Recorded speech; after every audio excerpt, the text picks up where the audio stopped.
Shall I say something first? Thank you, every one of you, for being here today. There's something great about, in an age of digital media, in an age of social media, in an age of electronic communications, we fill a square, an open-air square of an evening with people who want to discuss politics.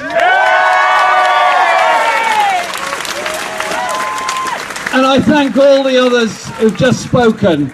And I realise this is a fashion contest. You've got two guys with beards, one with half a beard, one with a brown jacket, one with a blue jacket.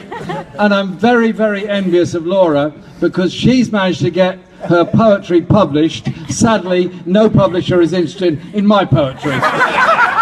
So you never know. We could do something one day.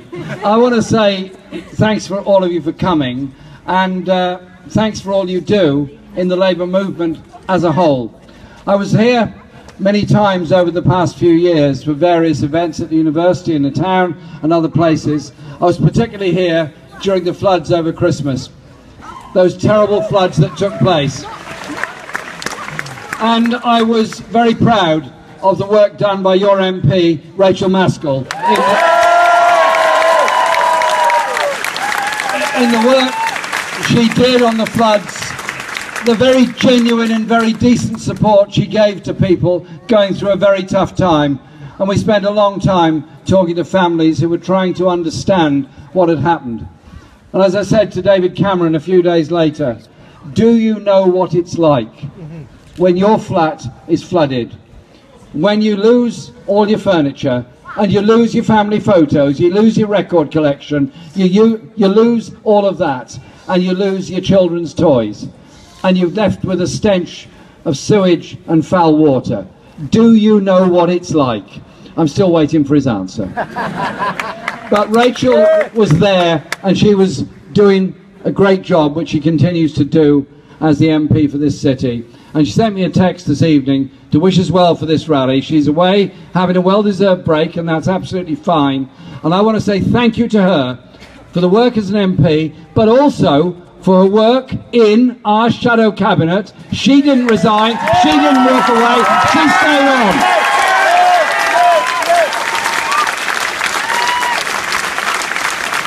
And then you think about what she's stood up for in the National Health Service as a union organiser, and the way she stood up for proper spending on flood protection and flood defences in this city. I'll tell you what, when you cut public spending, it has a disproportionate effect. It has a very nice effect on the very wealthiest, who normally benefit from cuts in public spending by a cut in their level of taxation.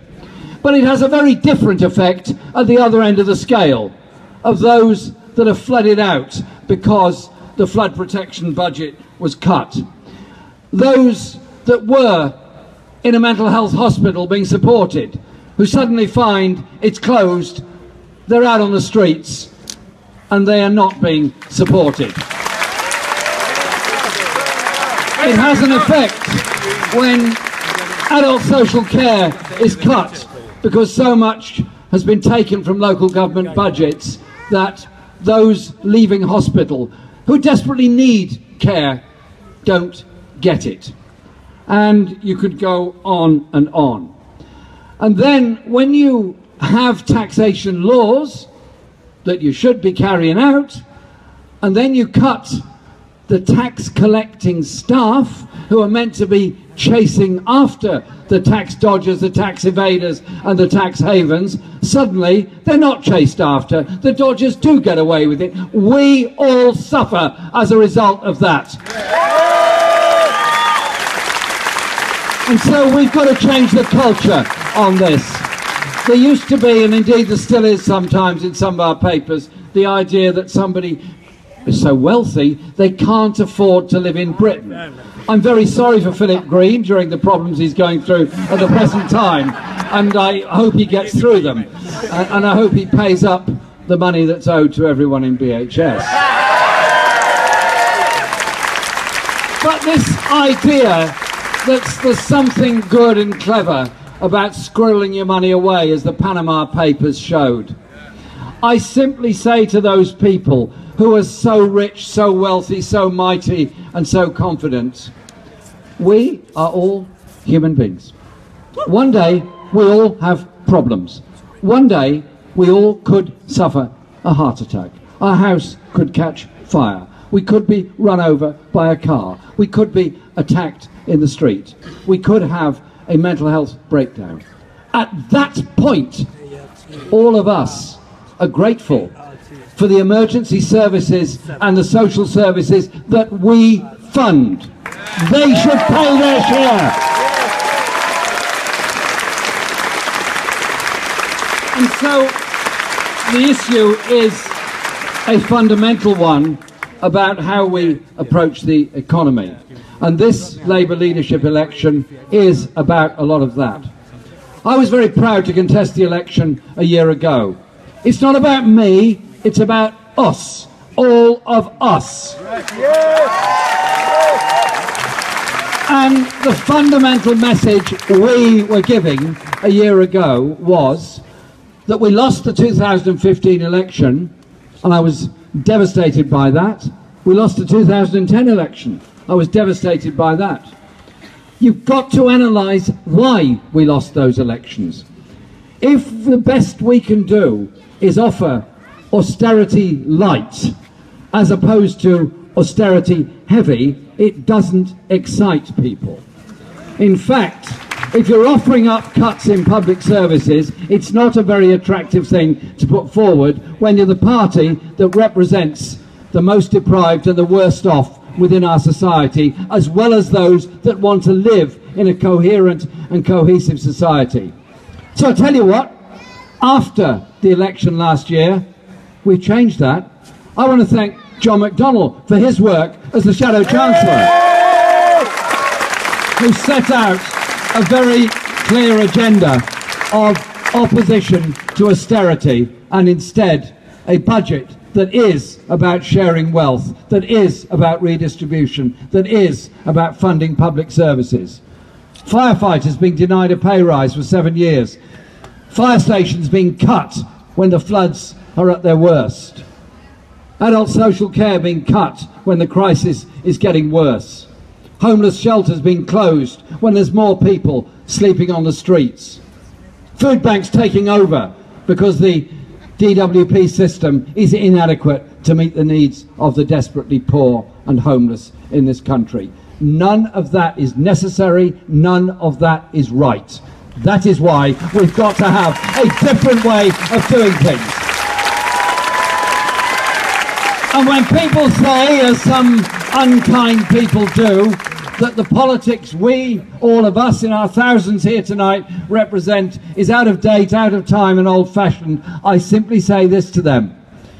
It's a Labour opposition in the past 10 months that's gone from abstaining on a 12 billion cut in the welfare bill through the welfare reform bill of last year to opposition to it and defeating the government on its cuts in working tax credits.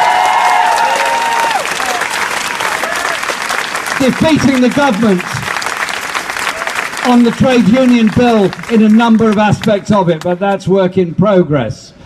Defeating them on their forced academisation of every school in the country. And by the way, shaming them into withdrawing their disgraceful proposal to take away personal independence payments for those with disabilities.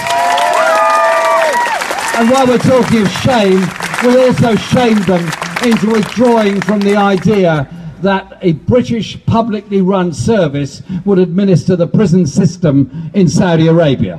We were forced to withdraw from that because, from my mind, human rights are not national, they're universal, and we must stand up for them. And there's been an effect on this. This has had a big effect politically in this country. I ask those who detract from everything we're trying to do and everything we've achieved, why has Labour Party membership now soared to its highest level since the Second World War. Why are we now the biggest socialist party anywhere in Europe? Why in 2 days, just 2 days, did more people sign up as registered supporters of the Labour Party than the entire membership of the Conservative Party in the whole of the country?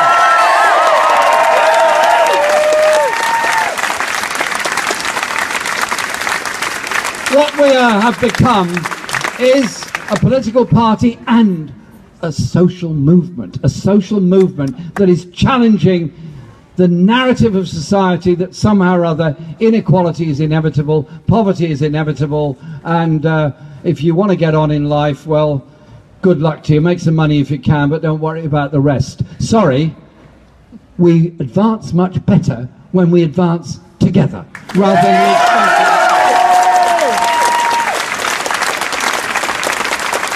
And when I read some of the papers, I find that we're apparently monumentally unsuccessful. Well, we've gained all these members, we've won 4 parliamentary by-elections, 3 of them with a very substantial swing to Labour. We're winning council by-elections and council elections all over the place, and we won 4 mayoral contests, and the campaign run by the Conservative Party, particularly in London against Sadiq Khan, was the bottom of the barrel politics of the worst I've ever seen. We stand for something very, very different. I don't underestimate the task that's ahead of us, absolutely don't. But I just say this, it's not about individuals going off and doing great things. It's about what we do as a movement, as people who are active in politics. We're all leaders in our own way, in the workplace, church, chapel, school, synagogue, mosque, gurdwara, life, street, whatever. We're all leaders. When a community comes together and finds a piece of disused land at the end of its road, complains about it, and turns it into a park where children can play and children can understand something about the natural world, you've achieved something together. You've also achieved something for all time for those children. Those that came together in the 19th century to stand against the indignities of the tenements and the slums of that time and the landlord system was what motivated the establishment of the Labour Party. Much of what Keir Hardie said was against the private rented sector and what it did. He wanted housing for all. Those communities that came together founded our party. That party, in turn, has changed the face of this country. We formed the National Health Service in 1948. A service free at the point of use as a human right. Now, everybody these days gives lip service to the NHS. I've even heard Tory politicians saying the NHS. I remember one, she said, "The NHS is safe in our hands." I must say, it never felt like that as a union organiser within the National Health Service at that time. It did not feel like that at all. What they're doing is claiming to defend the NHS at the same time as destroying the NHS. Yes. Now, our NHS was founded by people with vision. That vision came from movements like this. Street meetings like this, who said, why do we have to pay for a doctor when we can't afford it? We don't get to go to a doctor. Our children die because we can't afford to get them treatment. The NHS health service, free at the point of use as a human right. Very, very important. And what's this government doing? Requiring that 49% of all services are put out to the private sector, rationing medicines that are available, at the same time as encouraging a private medical system in this country. UKIP and others promote the privatisation and promote the destruction of our NHS. I say this, the absolute fundamental of what socialism looks like is when healthcare is a human right, free at the point of use, equally for all in our society. We are defending that.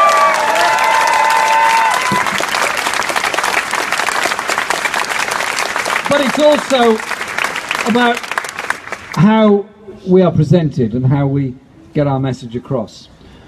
We're getting our message across on social media, we're getting our message across at public meetings like this, and this summer's leadership campaign is mainly open-air rallies like this all over the country, because I think that's a better way of doing things. And so tomorrow we're going to Hull, then we're going to Leeds, and on Monday we're going to Liverpool, and then we're going all over the country, doing these kind of rallies all over the country.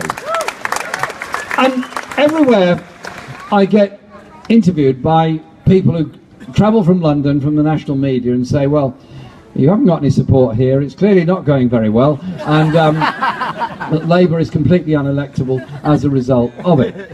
I then look at quite serious studies that have been done by a number of universities and a number of organisations into media coverage.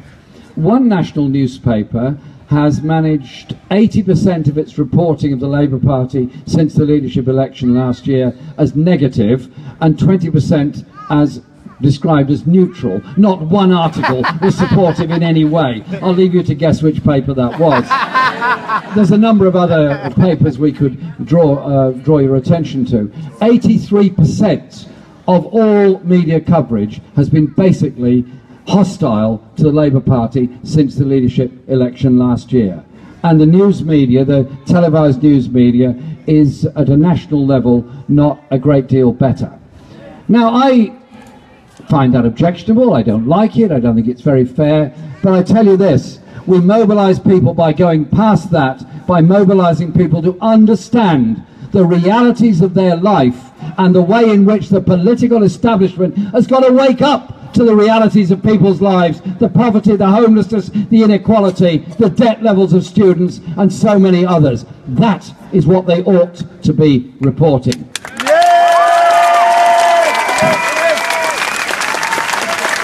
But it's also about how we do our politics. Now, I understand that some of the papers are sometimes quite critical of me and quite rude about me, I'm told. I don't buy them all, but I'm told. I tell you this, if you respond to abuse and rudeness in kind, you lose your audience. You might get a witty bit of repartee the first time, the second time you lose your audience, the third time they've completely gone, thank you, and they've completely gone. So I just say quite simply this, don't do abuse, don't do that kind of personal attack, don't do it online, don't do it on Twitter, don't do it anywhere else. Stick to the issues resolutely. And if anyone is behaving in an abusive way, simply tell them, don't do it. Don't do it, because the way forward is to bring people together, not drive them away.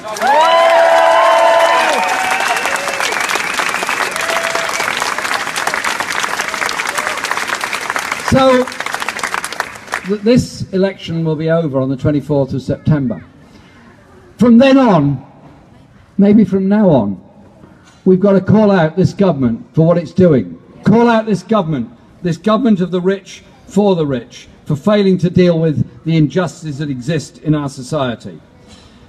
The cuts that are taking place in local government, the cuts that are taking place all over, are not necessary. As John McDonnell has repeatedly said, austerity is a political choice, not an economic necessity. Young people burdened with increasing debt because of the rising student fees. Theresa May stood on the steps of Downing Street and said she was concerned about inequality. The following day, they introduced into Parliament yet another higher education bill that increases the fees yet again and confirms the removal of all grants, thus taking away the chance and the opportunity of university education for those who are unable to afford to borrow the money to get into debt for so many years that follow on. Other countries treat education as something of benefit to the individual and benefit to the whole community. Can't we stop treating education as a commodity and start treating it as a right?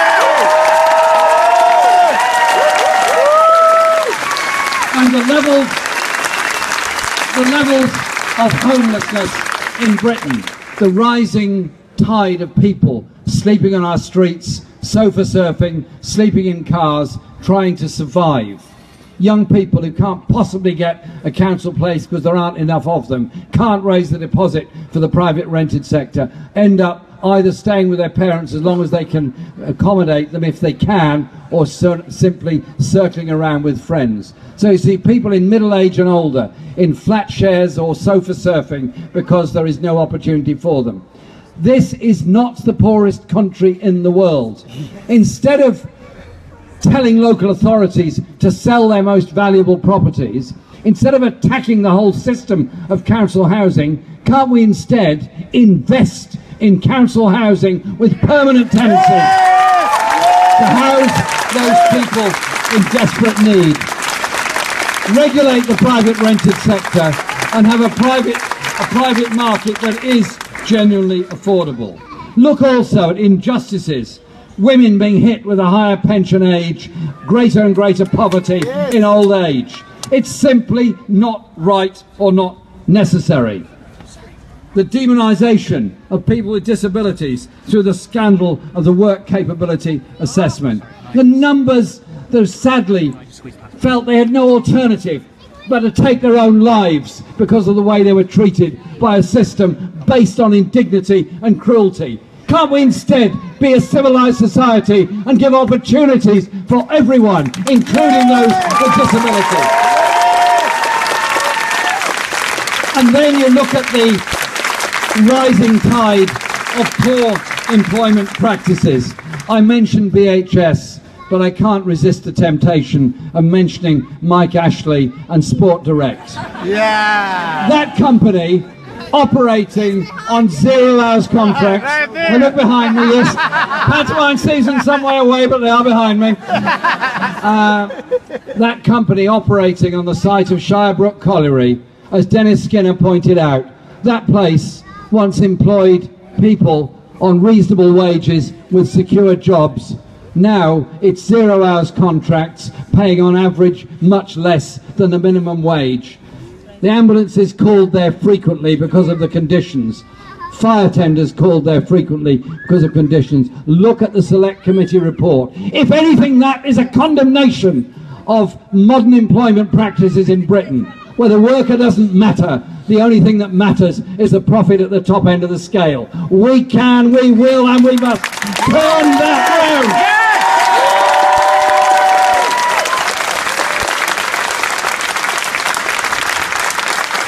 And then the gender pay gap, where women are paid less, 20% less than men on average across the whole country. That has to be addressed. Well done, Barbara Castle, for the 1970 Equal Pay Act. Well done, the women of Dagenham, for making sure that was brought about. But you've got to go further and have equal pay audits and real equality of opportunity and equal pay. And then look at Lloyds Bank. Are they in the square as well? No, they've gone. Their profits have gone up 101% in 1 year to £2.5 billion in profits. Now, most companies that make such stupendous profits as that say, well, actually, we do owe something to those that help us make those profits. And so Lloyds Bank have really responded in kind. They do owe something to them. They've given dismissal notices to 3,000 staff and closed 200 branches as a result. What is it about these companies that think they can get away with this kind of behaviour in modern Britain? It's a Tory government letting it happen.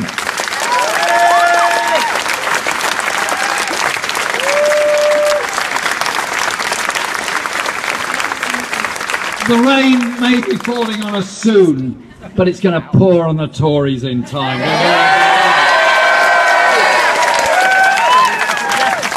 We win victories in Parliament, not by the erudite nature necessarily of the speeches that are made in Parliament. We win those victories because of popular movements outside. We got a national insurance system, we got a National Health Service, we got Human Rights Act, we got Equalities Act, we got an end to the death penalty. We got an awful lot of other very advanced social legislation through Parliament because of popular movements outside. It's about how we do our politics and how we mobilise people. But it's also how we act within our society and our communities. After the Remain debate about the EU sadly went in the direction of leave, there was an immediate upsurge in hate crime and racist violence across the whole country. In some parts of our country, I'm not blaming anybody in this hall, square place, obviously not. But what I'm simply saying is this: there is a danger that people decide the solution to their problems, the shortages of housing, the shortages of healthcare, shortages of school places, all those kind of issues are conveniently blamed on the nearest identifiable minority. I simply say this, two things. One, it's a Tory government that is cutting public services, underfunding public services, and putting an enormous strain on people. And secondly, prejudice, racist behaviour, hate crime will build not one house, one hospital, one school, train one nurse, or develop one public service. We as a community are much stronger when we do things together. We're proud of our strength and proud of our diversity. And so it's how we go about doing our politics. It's the politics of a society in which we believe everyone has rights to be included, that no one is left behind, that young people have that vision. They don't suffer the indignity of massive levels of debt, poor quality apprenticeship schemes. They don't suffer the inability to develop themselves and their careers. That we have a society that values culture, arts and music that goes with it, so that our children grow up with the chance of painting, drawing, writing poetry and performing music. So we develop that creative talent at the same time. It's the kind of society that we want to create. I want to say a huge thank you, not just to all of you that have come here tonight, but those that have made themselves committed to the campaign that we put forward a year ago. We've been campaigning on for the past 10 months. And now we're campaigning on again. What we're doing is asserting a traditional democratic pressure and democratic values of the kind of world we want to live in, where we have a foreign policy based on human rights and democracy, not things like the Iraq War and what went with that. And that's why our movement is very strong. That's why our party has become so much stronger. Of our vision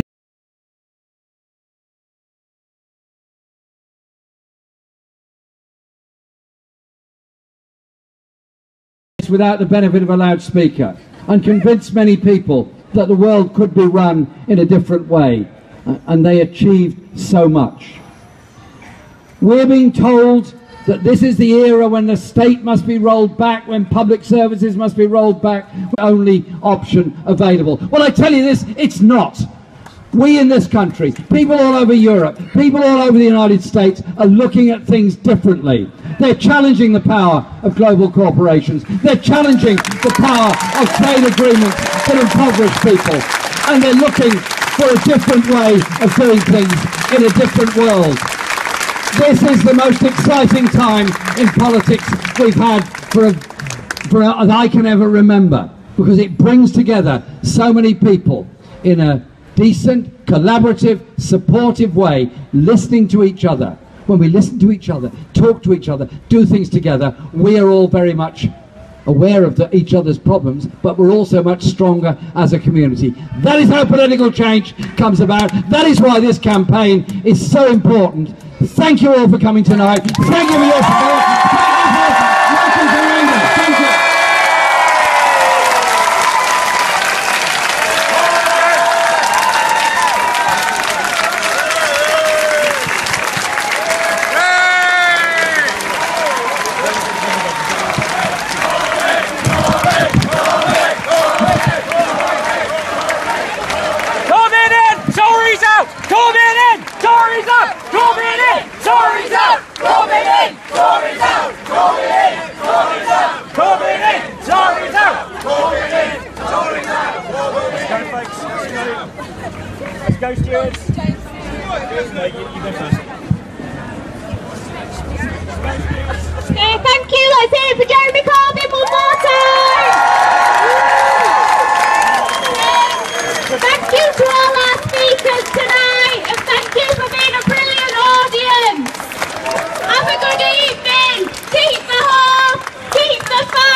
Hocam,